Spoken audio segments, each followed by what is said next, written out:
The sound of rain hitting the cracked pavement was the only rhythm left in Vanessa's life that night.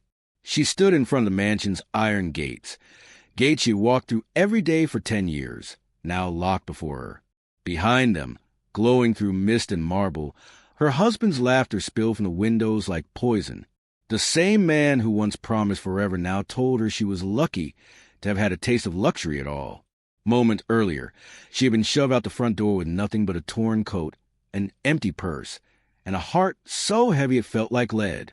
Her husband, Rick, had just discovered he was now $500 million richer, thanks, supposedly, to his lottery ticket. Except the truth was far darker. The ticket wasn't his. It was hers. He didn't know that the golden piece of paper he bragged about on every news channel, the one that changed his life overnight, had been bought with her last few dollars, a desperate act of faith on a day when she had been treated like dirt. Now, standing outside in the cold, Vanessa felt something shift inside her. The humiliation burned, yes, but beneath that, there was clarity, the kind that only comes after someone has taken everything from you. He thought he had won. But soon, the world would see who truly held the power, and who had built everything he was about to lose. Because when a woman is betrayed, broken, and underestimated, especially a black woman who had fought all her life to be seen, she doesn't stay down. She rises. And this time, she was going to rise higher than anyone could imagine. Vanessa Caldwell had grown up knowing that life was never fair, especially for someone like her. Born in the heart of Baton Rouge, raised by a mother who cleaned motel rooms and a father who worked double shifts at a car plant, Vanessa's childhood was built on resilience. She was the kind of girl who saved every penny, read every library book, and prayed every night that she'd make it somewhere her parents never could. By the time she turned 26, she was working as a junior accountant in a mid-sized construction firm, and that's where she met Rick Dalton. Rick was charming, confident, and white, the kind of man who seemed born into success. He owned the firm she worked for, having inherited it from his father. To him, Vanessa was a bright little thing, sharp with numbers and quick with solutions. To her, Rick was a man who saw what others overlooked, or so she thought. Their relationship was fast. Too fast. Within a year, they were married. The company prospered under her quiet guidance. Rick liked to take credit for her ideas and meetings, calling her his lucky charm. At first, she laughed it off, but soon the small slights grew sharper. He started dismissing her in front of his friends, mocking her background. He'd tell jokes about how far she'd come from the hood, as if her story was a prop for his dinner parties. Still, she stayed, because leaving would mean giving up everything she had worked for, and she had no one to go back to. But the final crack appeared 2 months before the lottery incident. Rick began spending more time away, claiming business trips that didn't match his receipts. Vanessa found text messages from a woman named Tiffany, a younger blonde he'd met at a gala. He'd promised Tiffany a life of luxury, the life he'd built on Vanessa's discipline and sacrifice. The morning of the lottery draw, Rick had mocked her for buying the ticket. "Still chasing dreams, Nessa," he sneered, waving his whiskey glass. "Some people just don't know when to stop hoping for miracles." She said nothing, but she quietly placed the ticket in her wallet and prayed, not for money, but for freedom. When the winning numbers were announced a week later, Rick's behavior changed overnight. He claimed he had bought the ticket. He said she was confused and too emotional to remember. Within a day, his lawyers had her removed from the estate. But Vanessa wasn't confused.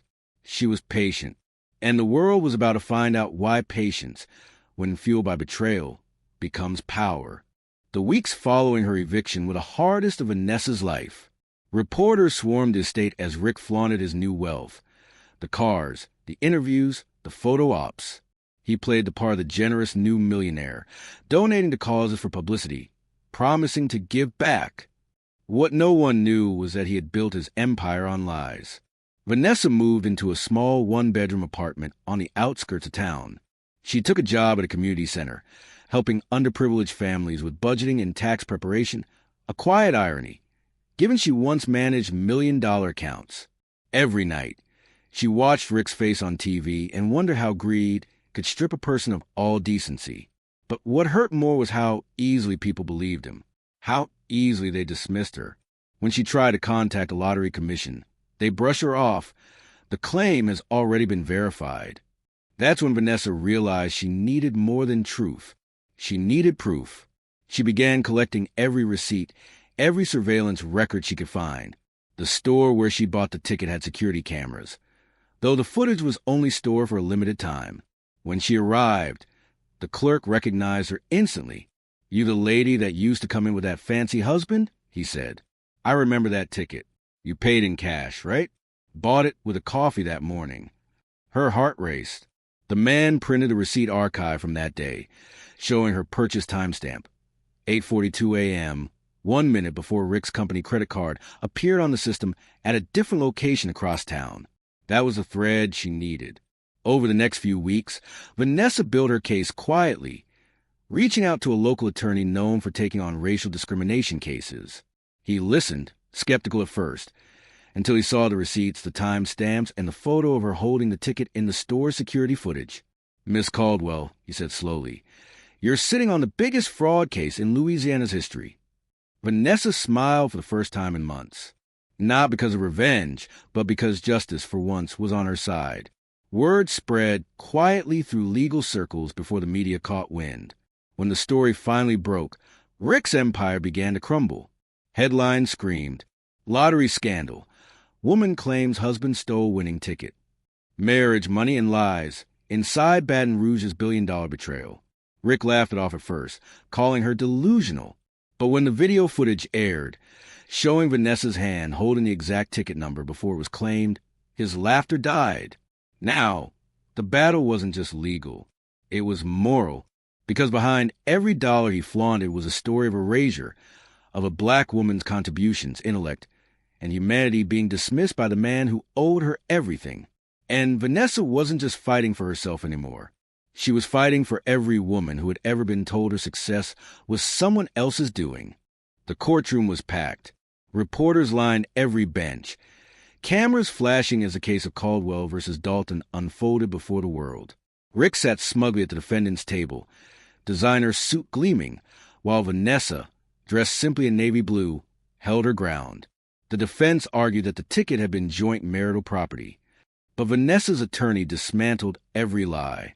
The surveillance footage, the time-stamped receipts, and the eyewitness testimony left no doubt.